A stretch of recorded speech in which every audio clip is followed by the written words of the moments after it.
Our next speaker, Benjamin Vogt, believes that without prairie, we are all doomed. Doomed, I tells ya.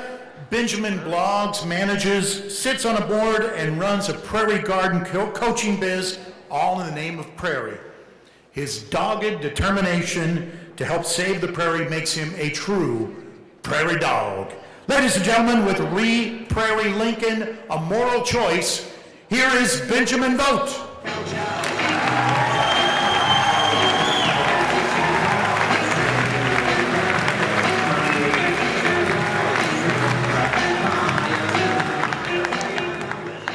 Ruff, ruff, ruff. This is my home, Prairie. We have as much in common with blue stem and prairie dogs as we have with one another, but we work hard to maintain a split between ourselves and the place we call home, Nebraska, Prairie. Why is that? We maintain one of the largest crops in the world, lawn, with fertilizers and machines that lead to hypertension, sperm loss, learning disabilities, and suck rivers dry. LA pays $2 a foot for residents to remove lawn. I think we need to do the same now, damn it. When a lawn is mowed, it gives off a nostalgic summer smell, but in fact, it's a lawn's warning signal that it's been wounded.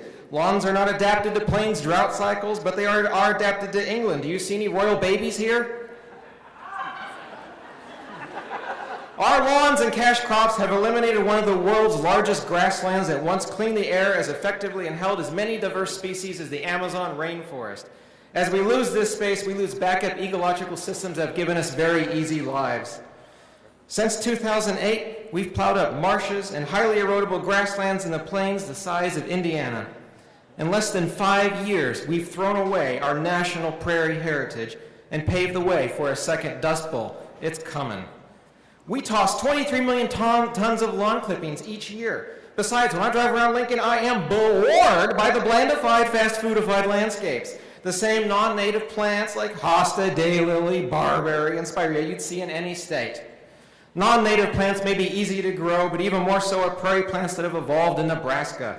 They require practically no extra effort when properly sited, and they support pollinating insects, which give us 1 in 3 bites of food every day. That's a good thing, yes it is.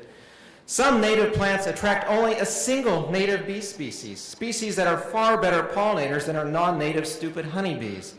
And agricultural lands planted with buffers of prairie produce up to 50% better and require less petrochemical inputs. A native plant landscape maintains itself once established. Good bugs eat bad bugs, thick plants shade out weeds and rebuild soil fertility. Gardens in our backyards are now de facto wildlife refuges, and there's mine. I work on it just 1 day a year. It's that easy, folks. What if prairie lined our businesses and schools? Can you imagine the beauty, not to mention the economic incentive of all those pollinating insects in an ag state? Can you imagine Lincoln as a true prairie capital, bringing in tourists just to drive our prairie-filled byways?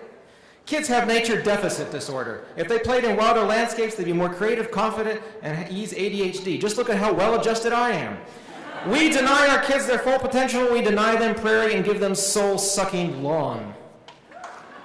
It's not just about health and beauty and economics. Planting prairie in Lincoln is a moral issue.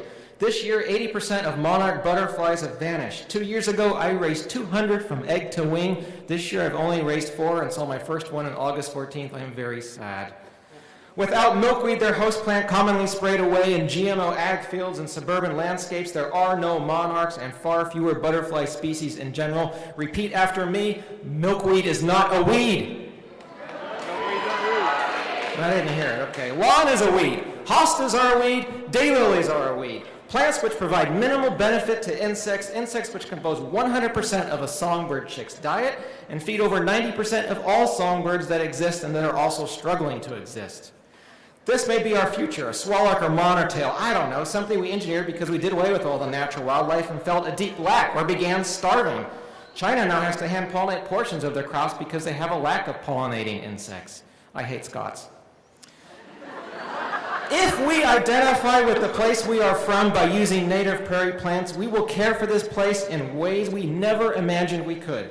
We'll be happier, healthier, and have a thriving community unlike any other in the plains. I don't want to see this crap anymore.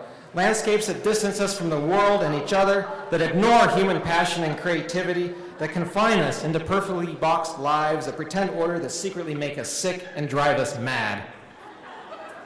To Prairie Lincoln is a moral issue. Will we mitigate the damage of our plowed and sprayed and mowed landscapes, a pioneering history of destroying cultures? Or will we finally eradicate what's left of our heritage in this place we dare to call home? Will we speak the language of the world which sustains us, or keep on pretending that we don't need it, that we must subdue and master it, instead of embracing it like we crave the embrace of one another? And I can't end on a serious note, so I'm going to give you a picture of a fly with my reflection in its bum. Re-Prairie Lincoln, people! Re-Prairie!